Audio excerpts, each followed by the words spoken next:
Hello friends, my name is Ravinder Singh and I welcome you all my YouTube channel. तो इस video में हम बात करने वाले हैं कि हम मॉक टेस्ट सोल्व जब करते हैं तो हमारी क्या अप्रोच रहनी चाहिए, कौन से क्वेश्चंस हमें पहले करने हैं और कैसे हम रफ शीट पे हम नोट डाउन करेंगे क्वेश्चंस कि यहाँ पे डीआई था, इतने से इतने क्वेश्चन तक डीआई था या फिर कुछ और था।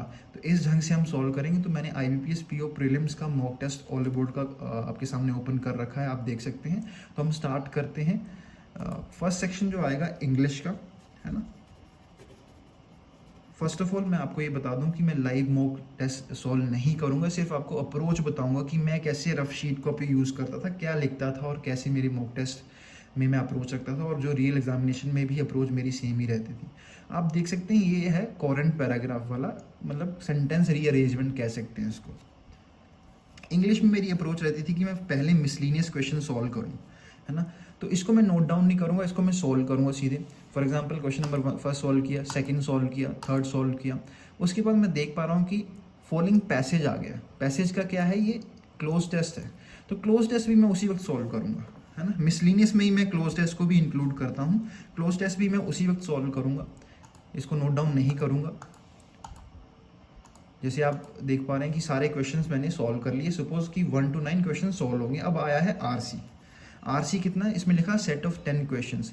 बट इन रियल एग्जामिनेशन आपको ये समझना पड़ेगा कि वैसा नहीं दिया होता है। सेट ऑफ 10 क्वेश्चंस का नहीं होगा वहाँ पे सिर्फ लिखा होगा कि फॉलोइंग पैसेज ऐसे ऐसे करके है। तो आपको क्या कैसे आपको नोट डाउन करना है कि कहाँ से कहाँ तक है। तो आप तो लिखोगे क्वेश्चन नंबर 10 लिखा। फर्स्ट रहेगी कि 5 का गैप रखिए, क्योंकि मिनिमम 5 क्वेश्चन तो होते ही हैं। 10 to मैं सीधे जाऊँगा 14 पे, देखा वहाँ पे भी आरसी है। फिर मैं जाऊँगा, फिर 4 का गैप दूंगा 18 पे, 19 पे। ऐसे ही 10 to 19 हमारा आरसी है, ठीक है। अब जो मिसलिनियस क्वेश्चन आ गया, फिलअप्स आ गए हैं, इसको मैं सॉल्व किया। 21 को भी सॉल्व किया, 22 को सॉल्व किया, 23 को सॉल्व किया, 24 को भी सॉल्व किया, 25 को सॉल्व किया। ऐसे मैं सॉल्व करता हूँ आगे। और मैं देख पा रहा हूँ कि और कोई पैटर्न नहीं था, तो मैंने सारे मिसलिनियस सॉल्व कर लिए। अब मैं आरसी के ऊपर आऊँगा। इन केस अगर इसमें पैरा जंबल होता, है ना, सपोज पैरा जंबल क्वेश्चन रहता और वो उसका नंबरिंग रहती कि 15 to 20 पैरा जंबल है, तो मैं इसको ऐसे नोट डाउन करता P.J, पैरा जंबल 15 to 20 है ना। और सपोज अब मेरी सीक्वेंस क्या रहती इंग्लिश के मॉक टेस्ट में, पहले मैं करता मिसलिनियस, जो मैं हमेशा ही करता हूँ। फिर उसके बाद मेरी रहती है कि मैं पैरा जंबल को सॉल्व करूँगा, फिर आरसी को सॉल्व करूँगा। यहाँ पे आप जिनकी तो कमांड पैरा जंबल की है, मैं उनको यही सजेस्ट करूँगा कि आप पैरा जंबल को सॉल्व कीजिए पहले, और जिनकी कमांड आरसी में है वो आरसी में सॉल्व कर सकते हैं। मैं पर्सनली पैरा जंबल को सॉल्व करता था, क्योंकि मैंने अच्छी खासी प्रैक्टिस कर रखी थी, मेरे पैरा जंबल बन जाते थे। तो क्योंकि पैरा जंबल में क्या रहता है ना कि आपको सोचना नहीं पड़ता, क्वेश्चन सीधे सीधे रहेंगे उसमें। एक बार ही आपका सेट पैटर्न बन गया तो क्वेश्चन क्या रहेगा कि फर्स्ट सेंटेंस क्या है आफ्टर रीअरेंजमेंट। पर आरसी में क्या रहता है कि आरसी में आपको सोचना पड़ता है, तो इसलिए मैं पैरा जंबल को पहले ख़त्म करता था, ठीक है। तो यहाँ से आपको क्लियर होगा कि इंग्लिश को हमें ऐसे अप्रोच करना है।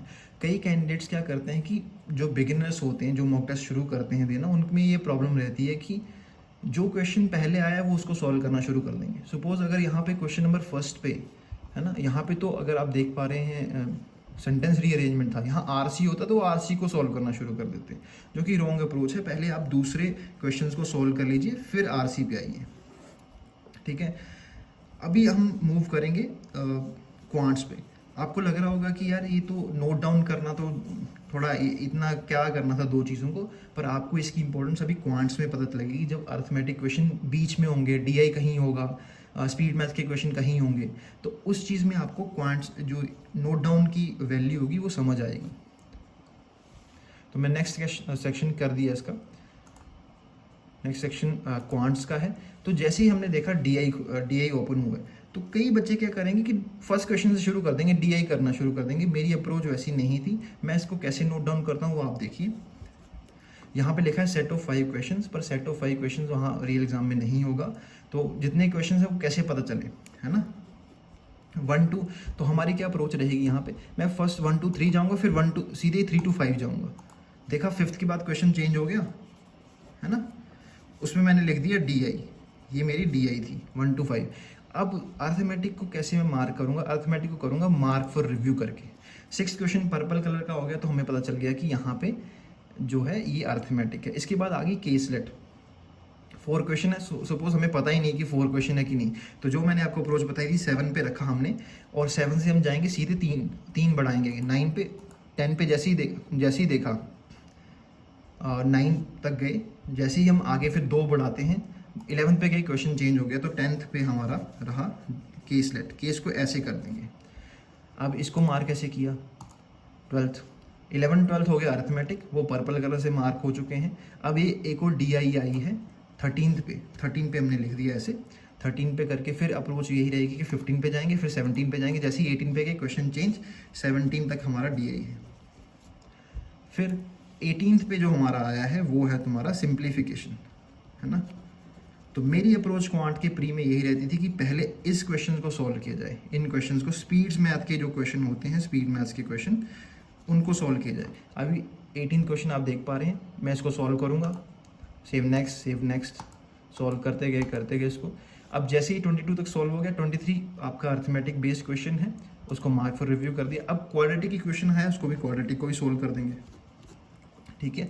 स्पीड मैथ्स को भी साथ साथ में सॉल्व करेंगे, इनको नोट डाउन करने की ज़रूरत नहीं है। 24 सॉल्व हुआ, 25 सॉल्व हुआ, 26, 27, जैसे ही 27 पे आए अर्थमेटिक बेस है, मार्क फॉर रिव्यू, 28 का भी मार्क फॉर रिव्यू, ऐसे मार्क फॉर रिव्यू करते रहिए जो भी अर्थमेटिक बेस्ड क्वेश्चंस हैं। अब हमने देख लिया कि जो हमारे सारे यहाँ पे हमें पता चल चुका है, स्पीड मैथ्स वाले क्वेश्चन तो हम कर चुके हैं, जो क्वेश्चन तो हम कर लेंगे वो हमारा तो हरे कलर से हो जाएगा ना, ग्रीन कलर से आंसर हो जाएगा। जो बचा रहेगा उसमें अब जो मेरी अप्रोच रहेगी, इसके बाद जो सेकंड अप्रोच रहेगी, मैं DI के ऊपर जाऊँगा, DI सॉल्व करूँगा पहले, ठीक है। कई अर्थमेटिक करते हैं, वो उनकी चॉइस है, मैं आपको अपनी चॉइस बता रहा हूँ कि ये जो सेट पैटर्न है ये ज़्यादातर कैंडिडेट्स फॉलो करते हैं, इसको भी आप फॉलो कर सकते हैं। मैं DI सॉल्व करूँगा, ये आपकी चॉइस है, आप कोई भी सॉल्व कर सकते हैं, ठीक है। अब कई बार क्या होता है ना कि प्री में तो ज़्यादातर DI बन जाती है ना। मेंस के लिए मैं अलग अप्रोच आपको बताऊंगा, इसी में मेंस का मॉक टेस्ट भी देखेंगे हम, है ना। तो DI सॉल्व किया, उसके बाद मैं अर्थमेटिक के ऊपर जाऊंगा। तो मेरा जो पैटर्न हो गया इस चीज़ में, क्वांट्स में, पहले मैं स्पीड्स मैथ के सॉल्व कर लूँगा सीधे ही। नोट डाउन क्या करना है, DI केसलेट वगैरह जो DI बेस्ड क्वेश्चन है उनको नोट डाउन करना है, और जो अर्थमेटिक थे उनको मैंने आपको बता दिया कि मार्क फॉर रिव्यू करके नोट डाउन करना है। इससे आपका क्या होगा कि पूरा एक ग्राफ पूरा बन जाएगा कि कहाँ पे क्या क्वेश्चन हैं, कहाँ पे क्या क्वेश्चन नहीं है, तो उससे आपका टाइम बचेगा, है ना। अगर आप नोट डाउन नहीं करोगे तो क्या है कि फिर ढूंढते रहोगे DI कहाँ था, फिर टाइम वेस्ट जाएगा। तो एक बार एक नोट कर लो। एक चीज़ मैं आपको और इम्पोर्टेंट बता देता हूँ कि आप सोच रहे होंगे इसमें तो टाइम लग रहा है यार, टाइम लग रहा है ना, बहुत टाइम लग रहा है इसको। मैं आपको बता रहा हूँ कि इनिशियली जब आप शुरुआत इसी चीज़ से करेंगे तो टाइम लगेगा, बट मैं आपको बिल्कुल ये सही बात है कि after some time will get reduced, वो कोई प्रॉब्लम नहीं है, अपने आप ही टाइम कम हो जाएगा। मैं इस चीज़ को जब मैंने शुरुआत की थी, जब मैं मॉक टेस्ट देता था, तब मुझे 1.5 मिनट लग जाता था, जो कि ज़्यादा टाइम है नोट डाउन करने के लिए। पर जब मैं देना शुरू किया, है ना, तो तब मेरा 45 सेकंड्स में ये सारा कंप्लीट हो जाता था, ये सब नोट डाउन किसी भी उसमें सेक्शन में। तो इसी के हिसाब से हम करेंगे। आपको पता चल गया, इंग्लिश क्लियर हो गया, क्वांट्स क्लियर हो गया। अब आते हैं रीजनिंग पे, रीजनिंग की बात करते हैं। रीजनिंग सेक्शन ओपन किया, वैसे ही पजल है 1 to 5, 7% got place income tax. अब ये डेजिग्नेशन बेस्ड पजल है, इसको कैसे नोट डाउन करना है, सेम पैटर्न रहेगा। इसमें तो लिखा है सेट ऑफ क्वेश्चंस 5 क्वेश्चंस, पर उसमें रियल एग्जाम में नहीं होगा। 1 to 3 गए, 3 to 5 गए, फिर 6 पे देखा तो क्वेश्चन चेंज है, 1 to 5 तुम्हारा पजल है। तो मैं कैसे लिखूंगा इसको, ऐसे कर दूंगा कि डेजिग्नेशन बेस्ड पजल है मेरा ये, है ना, 1 to 5। इसके बाद ये क्वेश्चन जो है मिसलिनियस का, इसको आप सॉल्व कर सकते हैं, या फिर इसको आप मार्क फॉर रिव्यू कर दो कि भाई इसको अभी सॉल्व नहीं करना। फिर एक 2 क्वेश्चन देखे मैंने कि ये है तुम्हारा ऑर्डर बेस्ड, तो ऑर्डर बेस्ड है ना, जैसे ऑर्डर बेस्ड हो गया, इसको मैं उसी वक्त सॉल्व करता था, मतलब उसी के साथ ही सॉल्व कर देना, इसको नोट डाउन नहीं करना कि 7 to 8 ऑर्डर बेस्ड है। तो फॉर एग्जांपल इसको मैंने सॉल्व कर दिया यहाँ पे। अब अगला क्वेश्चन जो आया है वो ब्लड रिलेशन है। भाई कईयों की कमांड होती है ब्लड रिलेशन में, कईयों की नहीं होती है, पर मेरी और मतलब ठीक थी इसमें अप्रोच और कमांड थी, तो मैं इनको उसके साथ ही सॉल्व कर देता था। जैसे क्वेश्चन आया 9th पे तो 9th क्वेश्चन सॉल्व बना दिया, 9th 10th 11th इसका सॉल्व हो गया। 12th में देखा ये क्वेश्चन जो है एक पजल स्टेटमेंट है, छोटी स्टेटमेंट है, इसको मैं मेरी जो अप्रोच रहती थी इन क्वेश्चन को मैं मार्क फॉर रिव्यू कर देता था, है ना। अभी नेक्स्ट आ गया है 13th पे, पजल है, हम देख पा रहे हैं 9% सेट इन अ लीनियर रो, तो मैं इसको नोट डाउन करूंगा रो के साथ। अभी आप सोचिए कि आपको यहाँ पे रियल मॉक की तरह ही देखिए कि सेट ऑफ 5 क्वेश्चंस नहीं दिया गया, तो हमारी क्या अप्रोच रहेगी, 13 to 15 जाएंगे, 15 to 17 जाएंगे, 18 पे क्वेश्चन चेंज हो गया, 13 to 17 हमारा रो बेस्ड पजल है। फिर ये डायरेक्शन बेस्ड है, जैसे ही डायरेक्शन बेस्ड आया मैं उसी वक्त सोल्व कर दूंगा इसको, है ना। 18 सोल्व हो गया, 19 सोल्व हो गया, 20 सोल्व हो गया, ठीक है। ये आप कर सकते हैं। 21 वाला क्वेश्चन है, बहुत आसान होता है, ये भी मैंने उसी वक्त कर दिया। अब जो ये मीनिंगफुल वर्ड वाला है इसको मैं बाद के लिए स्किप करता था अपने मॉक टेस्ट में और रियल एग्जाम में भी मार्क फॉर रिव्यू कर दिया। अभी 23rd पे देखा कि एक फ्लोर वाला पजल है, तो वैसे ही सेम अप्रोच 23rd से जाएंगे हम 25th पे, फिर 27th पे जाएंगे और 28 पे जैसे गए क्वेश्चन चेंज, 27 तक इसका है कौन सा, फ्लोर, FLR शॉर्ट फॉर्म में इसको नोट डाउन करना है, ठीक है ना, पूरा नहीं लिखना, फ्लोर बेस पजल कुछ ऐसा नहीं लिखना है। अभी आगे हम जैसे ही गए तो हमें रो वाला पजल मिला है, तो 28 पे देखा सेट ऑफ 4 क्वेश्चन तो वहाँ नहीं होगा, तो सीधे ही सेम अप्रोच 38 पे गए, जैसे ही 32 पे गए क्वेश्चन चेंज, 31 पे आए तो यहाँ पे है, तो ये आपका रहा रो बेस्ड, यहाँ रो लिख दो। अब ये जो साइलॉग्स हैं इनको वहीं पे सॉल्व कर दो, नोट डाउन करने की ज़रूरत नहीं है। 32 हो गया, 33, 34, 35, ठीक है। ये क्वेश्चन भी आप मिसलिनियस कर सकते हो। तो ये रही मेरी अप्रोच। पहले मैं मिसलिनियस क्वेश्चन कर लेता था, इसका कारण यही है कि फॉर एग्जांपल यहाँ पे 1 to 5 पजल आया है, सपोज ये पजल थोड़ा सा ट्रिकी है और आप इसको बना रहे हो। कई कैंडिडेट्स क्या करते हैं, शुरुआत से जो क्वेश्चन आया फर्स्ट सेकंड थर्ड फोर्थ वैसे ही शुरू कर देते हैं। अब कोई बच्चा इसको बना रहा है, अगर वो फंस गया, सपोज उसका 5 से 6 7 8 मिनट इसमें लग गए, तो अल्टीमेटली एक प्रेशर डेवलप हो जाएगा कि यार मैंने तो कुछ सॉल्व ही नहीं किया। तो सिर्फ माइंड को, एक माइंड सेट होता है, एक माइंड गेम होती है इसको रीजनिंग के पेपर को सॉल्व करने में, तो उसमें हम क्वेश्चंस पहले बना लेते थे कि बैक ऑफ द माइंड हमें ये रहे कि हाँ क्वेश्चंस मैंने बनाए हुए हैं, तो एक थोड़ा सा आसानी हमें रहती है माइंड में कि हम क्वेश्चन सॉल्व करेंगे। अब मुझे एक डाउट आएगा यहाँ पे कि भाई हम किसको अभी सॉल्व करें, सॉल्व इन द सेंस कि मैं डेजिग्नेशन वाले पे जाऊँ, रो वाले पे सॉल्व करूँ, फ्लोर वाले पे करूँ, तो वो आपकी चॉइस है जिसमें आपकी ज़्यादा कमांड है। जब प्रैक्टिस के दौरान आप कौन सा क्वेश्चन बना लेते थे, क्योंकि जैसे कि फ्लोर वाले में मेरे से इजीली बन जाते थे, मैं सीधे 23 पे जाऊंगा। आप देख पा रहे हैं मुझे भी ढूंढना नहीं पड़ रहा है कि कहाँ पे क्वेश्चंस कौन से थे, मैं सीधे 23 पे क्लिक कर रहा हूँ तो मुझे पता लग रहा है कि यहाँ फ्लैट वाला था। अब मैं फ्लैट वाला पढ़ूंगा। प्री में तो ज़्यादातर क्वेश्चन बन जाते हैं। अभी आपको एक और अप्रोच बताता हूँ कि अगर आपको देखना है कि पजल बनेगा कि नहीं, कैसे पकड़ना है। प्री में तो ऑलमोस्ट बन जाएंगे, मेंस में ये बहुत काम आती है। आप ना शुरू की 5-6 लाइनें पढ़ लो, है ना, जल्दी जल्दी से पढ़ लो। रीडिंग इसके लिए आपकी स्ट्रॉन्ग होनी चाहिए। 5-6 या 7 लाइनें पढ़ लो। अगर तो पिक्चर क्लियर होगी, पिक्चर क्लियर है कि ये तो ऐसे बनने वाला है, इसमें ऐसे ऐसे पर्सन है, रो बेस्ड है या फिर फ्लैट बेस्ड है, सॉरी फ्लोर बेस्ड है, ऐसे ऐसे बंदे इसमें यहाँ बैठेगा ऐसे। अगर तो पूरी पिक्चर क्लियर है उसको आप अटेम्प्ट कीजिए, उसको ज़रूर अटेम्प्ट करो, उसको छोड़ो मत, ठीक है। ये मेरी अप्रोच मेंस में रहती थी। प्री में तो खासकर ज़्यादातर बन जाते हैं। तो आप देख पा रहे हैं ये नोट डाउन करने का बेनिफिट क्या होता है। मैं ये नहीं कहता कि कंपलसरी है, आपको करना ही करना है, आपकी चॉइस है, आप कर सकते हैं, है ना। तो इस ढंग से आपको सारे नोट डाउन करते हुए जाना है। अभी रो बेस्ड करना है तो मुझे ढूंढने की ज़रूरत नहीं, मुझे पता है कि रो बेस्ड 13 to 17 है, 13 पे क्लिक किया, रो बेस्ड आ गया पजल, तो ऐसे हम सॉल्व कर लेंगे। तो इस ढंग से हमें सॉल्व करना है प्री का। तो ये मैंने आपको अप्रोच बताई जो मेरी प्री की रहती थी। अब मैं आपको बताऊंगा अप्रोच जो मेरी मेंस लेवल में रहती थी, है ना। मेंस लेवल क्वेश्चन कैसे करें, तो पैटर्न तो सेम रहेगा कि मैं पहले मिसलिनियस वगैरह करूंगा, है ना, तो मैं सीधे पजल पे नहीं जाऊंगा। तो मैं मेंस लेवल का ये मैंने मेंस लेवल का IBPS PO मेंस का जो फर्स्ट मॉक टेस्ट है ओपन किया है। इसमें मैं लाइव मॉक्स नहीं सॉल्व करूँगा, सीधे आपको मैं बता रहा हूँ कि जैसे इस बारी का जो पैटर्न था कि मतलब सेक्शन A है, सेक्शन B में डिवाइड कर दिया था आपको कि सेक्शन A कौन से नंबर का है, ऐसे लेटेस्ट पैटर्न का है। तो सेक्शन B 2 मार्क्स का है, सेक्शन A 1 मार्क्स का है। तो आपको नोट डाउन कैसे करना है ना, तो सेम अप्रोच है कि नोट डाउन कैसे करना है। ये कोडिंग वाला क्वेश्चन है, अगर तो आपसे बनता है तो ठीक है, नहीं तो देखा 1 to 2 कोड वाला आ गया, इसको लिख दिया मैंने कोड। रीजनिंग का मैं सोल्व कर रहा हूँ, यहाँ पे आप देख पा रहेंगे 1 to कोड। अभी ये जो है ये आपका एक पज़ल है, छोटा सा पज़ल है, एक स्टेटमेंट बेस्ड। कितने क्वेश्चन है हमें पता नहीं है, एक ही क्वेश्चन था तो हम इसको मार्क फॉर रिव्यू कर देंगे, ठीक है। अब ये आया है एक 8 डांसर वर इनवाइटेड, एक पज़ल है जिसमें कि कुछ डेज़ हैं और मतलब मंथ बेस्ड पज़ल है, इतना मुझे समझ आ रहा है कि मैंने अभी 4th पे क्लिक किया, 4th पे है और सेम अप्रोच जाएगी। यहाँ पे हमें पता नहीं क्वेश्चन कितने हैं, पहले हम 4 to 6 जाएंगे, फिर 6 to 8 गए, क्वेश्चन चेंज 7 पे आए तो हाँ पता चल गया कि 4 to 7 तक है ये क्वेश्चन और ये मंथ बेस्ड है, इसको मैंने मंथ ऐसे लिख दिया। अब ये इनपुट आउटपुट, भाई जिनकी तो इनपुट आउटपुट स्ट्रॉन्ग है ना वो इसको सॉल्व कर सकते हैं, ठीक है, वरना इसको आप नोट डाउन कीजिए।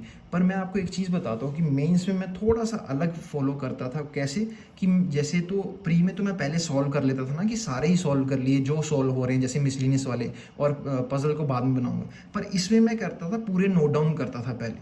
फॉर एग्जाम्पल जैसे 8th क्वेश्चन पे मुझे दिख रहा है, 8th क्वेश्चन पे इनपुट आउट का क्वेश्चन है, ये नहीं पता कितने हैं, मैंने सीधे 10 पे गया, 11 पे गया तो क्वेश्चन चेंज हो गया। 8th में मैंने लिख दिया IO, इनपुट आउटपुट। ये जो तुम्हारा है ये है लॉजिकल बेस है, इसको मैं मार्क फॉर रिव्यू कर दूंगा, ठीक है। मार्क फॉर रिव्यू करके मुझे पता चल जाएगा कि लॉजिकल बेस मैंने मार्क फॉर रिव्यू करेंगे। अब फर्स्ट 13 और नेचुरल नंबर्स आ रही है, कैसे एक पजल है, छोटा सा पजल है, अल्फ़ाबेट बेस्ड पजल रहेगा इसमें। तो हमने देखा 12 से 13 देखा, पजल लिख दिया ऐसे। अब मैं ये देख रहा हूँ कि एक the game has linear row base एक पजल है 14 to 15। जैसे ही हमने किया 14 to 15 चेंज हो गया रो, ठीक है। इसको भी हम लगा देंगे मार्क फॉर रिव्यू। एक नंबर का है, जैसे एक नंबर का क्वेश्चन रहता है जो छोटा रहता है। देयर आर 48 शेल्व्स, ये स्टैक बेस्ड पजल है तो 70 में मैंने लिखा है ऐसे 17, सीधे अप्रोच रखी 19, फिर 21 पे गए तो चेंज हो गया, 20 पे आए तो हाँ 4 क्वेश्चन थे इसमें, स्टैक लिख दिया। तो इस ढंग से ना मैं पूरा नोट डाउन कर लूँगा। अब मेरी अप्रोच क्या रहेगी, पहले तो मैं करूँगा, पहले मैं किन को अप्रोच करता था यार, अगर कोई डायरेक्शन बेस्ड क्वेश्चन है या ब्लड रिलेशनशिप है, ब्लड रिलेशन का कुछ क्वेश्चन है ना, पजल में पहले सॉल्व नहीं करूँगा, इनपुट आउटपुट का है तो इनको तो मैं फर्स्ट प्रेफरेंस देता था, है ना, इनको फर्स्ट प्रेफरेंस दी है।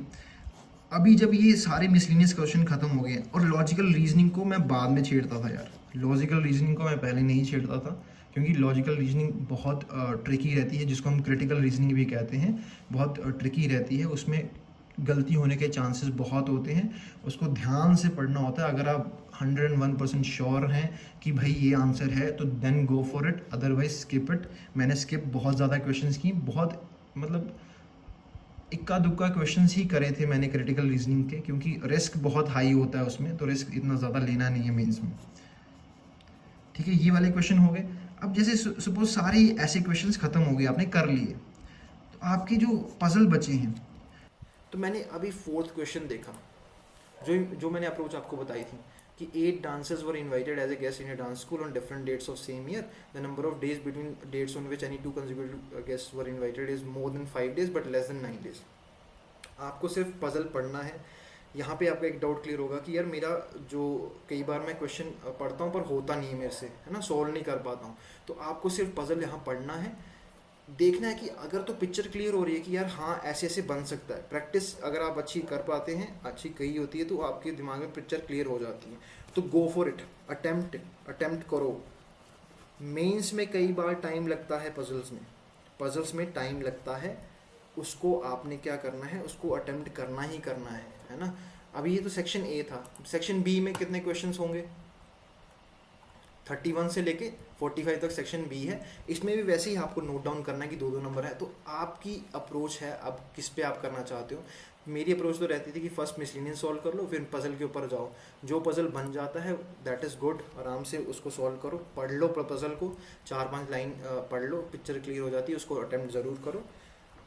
अब एक डाउट ये होगा कि यार ऐसे तो बहुत टाइम जाने वाला है, टाइम लगेगा, नोट डाउन में तो टाइम इतना नहीं लगेगा क्योंकि आपकी प्रैक्टिस बन जाएगी अगर आप ऐसे प्रैक्टिस कर रहे हो। पर आपका टाइम लगेगा। तो आपको एक चीज़ समझनी है कि सारे क्वेश्चंस तो सॉल्व होने ही नहीं है, और ना ही कोई करता है ना। आपको सिलेक्टिव अप्रोच रखनी होती है। समझ पा रहे हो आप सिलेक्टिव अप्रोच का? सिलेक्टिव अप्रोच रखनी होती है, कैसे करना है। तो सिलेक्टिव क्वेश्चंस को अटेम्प्ट करना है। इस ढंग से आपने अटेम्प्ट किया रीजनिंग का। अब नेक्स्ट सेक्शन देखते हैं कौन सा है। नेक्स्ट सेक्शन है ये जीए का। तो जीए में तो ज़्यादा कुछ है नहीं है ना, जीए में तो आप कर ही सकते हो। अभी नेक्स्ट सेक्शन जाते हैं। नेक्स्ट सेक्शन आता है इंग्लिश का। अभी कुछ लोग कहते हैं कि यार इंग्लिश में कैसे, मेंस लेवल इंग्लिश को कैसे अप्रोच करना होता है, क्या उसकी वो रहती हैं, मतलब कैसे अप्रोच करते थे आप। तो मेरा सिंपल सा फंडा है यार, मिसलिनियस पहले मैं करूँगा सारे, ठीक है, और आरसी को वैसे ही नोट डाउन करूँगा जैसे मैंने प्री में बताया कि आरसी कहाँ पे हैं, कैसे हैं, वो नोट डाउन कर लूँगा। और फिर मेरी मिसलिनियस जब खत्म हो जाती थी फिर मैं आरसी की तरफ जाता था। अगर कोई पैराजम्बल है तो पैराजम्बल मैं आरसी से पहले करता था, क्योंकि मेरी इसमें कमांड थी, मेरे पैराजम्बल बन जाते थे, प्रैक्टिस अच्छे ढंग से की थी मैंने। तो ये अप्रोच रहती थी, miscellaneous then parajumble and RC, ये अप्रोच मेरी इंग्लिश में रहती थी। नो डाउट जब आप प्री से मेंस की तरफ आते हैं तो आपको ये समझ ज़रूर होनी चाहिए कि क्वेश्चन थोड़े लेंथी होंगे, समझने में डिफ़िकल्टी होगी, पर आपकी प्रैक्टिस जो है आपको अच्छे ढंग से इसमें स्कोर करने में हेल्प करेगी। ठीक है, आपको जल्दी जल्दी पढ़ना, सॉल्व करना है। और ये नहीं कि अगर एक कोई क्वेश्चन सॉल्व नहीं हो रहा आपसे मिसलिनियस का, आप उसमें लगे पड़े हो, छोड़ दो। अगर समझ नहीं आ रहा, एक दो रीडिंग में नहीं बन रही बात, तो उसको स्किप करोगे यार, क्योंकि हमारा मेन गोल होता है कि मैक्सिमम क्वेश्चन हम अटेम्प्ट कर पाएँ। इसके बाद जो नेक्स्ट सेक्शन है आपका क्वांट का सेक्शन रहेगा। जो नेक्स्ट सेक्शन हम क्वांट के लिए सेम अप्रोच में बताऊंगा कि कैसे मैं करता था। अब ये देख पा रहे होंगे कि इसमें भी सेक्शन ए सेक्शन बी है। सेम चीज़ है कि आपको नोट डाउन करते हुए जाना है कि डी आई कहाँ पे है और मिसलिनियस कहाँ पे है। पहले तो मिसलिनियस ही सॉल्व करूँगा। अगर तो जैसे मैं देखता हूँ कोई मिसलिनियस है यहाँ पे, जैसे अगर ये आप सॉल्व कर पाते हैं तो कर लीजिए, क्वांटिटी बेस है, ठीक है। जो डाटा सफिशिएंसी के क्वेश्चंस होते हैं वो पहले मैं सॉल्व करता था, क्योंकि उसमें क्वेश्चंस आपको पूरे एग्जैक्ट सॉल्व नहीं करने होते हैं, आंसर नहीं निकालना, पर अगर आप उसके डीप कंसेप्ट जानते हैं किसी भी टॉपिक के तो आराम से सॉल्व हो जाएगा। डीएस कर लिया, उसके बाद आपने डीआई वगैरह तो आपने कर लिया नोट डाउन। अर्थमेटिक को कैसे अप्रोच करना है, same approach, mark for review and next. ऐसे करके जो मिसलिनियस हो पा रहे, कई बार होती है नंबर सीरीज भी आई होती है, थोड़ी हाई लेवल होती है पर नंबर सीरीज आती है, तो वो आप अटेम्प्ट कर लो। जैसे कि अब आप देख पा रहे हो कि मिसलिनियस आपने थोड़ी बहुत कर ली और थोड़े बहुत आपसे नहीं बन रहे, उसको स्किप कर दिया, आप डीआई पे आ गए। डीआई का भी सेम फंडा है, डीआई पढ़ो, समझ आ रही है, पिक्चर क्लियर हो पा रही है कि हाँ ये ऐसे होगी, उसको अटेम्प्ट ज़रूर करो। इस ढंग से मेरी अप्रोच रहती थी मेंस के पेपर को सॉल्व करने के लिए। तो ऐसे ही मैंने सॉल्व किए प्री में भी, जो मॉक टेस्ट में भी और रियल एग्ज़ाम में। आपको एक चीज़ मैं बता देता हूँ कि जो आप अपनी जो भी आप अप्रोच बनाते हो ना मॉक टेस्ट में, वही आपकी बाहर आएगी जो रियल एग्ज़ाम होगा। ऐसा नहीं होगा कि यार अभी कुछ नहीं, अभी ऐसे रैंडमली कर लूँ, बाद में मैं अप्रोच बना लूँगा, ऐसा नहीं होने वाला है। जो भी आप अप्रोच बनाना चाहते हैं उसको आप अभी प्री के जो मॉक टेस्ट हैं या फिर मेंस के मॉक टेस्ट हैं उसी में अप्रोच बना दीजिए कि मुझे ऐसे अप्रोच करना है। तो ये चीज़ जो है मैंने आपको बताई थी कि मेरी अप्रोच क्या रहती थी कोई भी सॉल्व करने के लिए। जब भी मैं सॉल्व करता था कि मैंने ऐसे सॉल्व किए। आपकी अप्रोच डिफरेंट हो सकती है, कुछ पॉइंट्स आप इसमें से सीख सकते हो, अपनी स्ट्रैटेजी में ऐड ऑन कर लो अगर आपको कुछ अच्छे पॉइंट्स लगते हैं तो, है ना। सभी अगर आपको मतलब पूरा टोटल नहीं ऐड ऑन करना तो कुछ पॉइंट ज़रूर ऐड ऑन कर लीजिए। और अगर जो बच्चे कैंडिडेट्स गलती कर रहे थे कि जिनके मतलब पूरे क्वेश्चन सॉल्व नहीं हो पाते थे, जो शुरू से एंड तक कोशिश करते थे सॉल्व करने के लिए, तो वो इस अप्रोच को अप्लाई करके देख सकते हैं, क्योंकि अभी टाइम है। अप्रोचेस कैन बी बिल्ड, उसको आप बना सकते हो अच्छे से, उस पर प्रैक्टिस करके उस पर परफेक्शन हासिल कर सकते हो, है ना। तो इस अप्रोच को आप फॉलो कर सकते हैं, और ऐसे ही मैं और वीडियोस अपलोड करता रहूँगा जो आपकी प्रिपरेशन में आपको हेल्प करेंगी।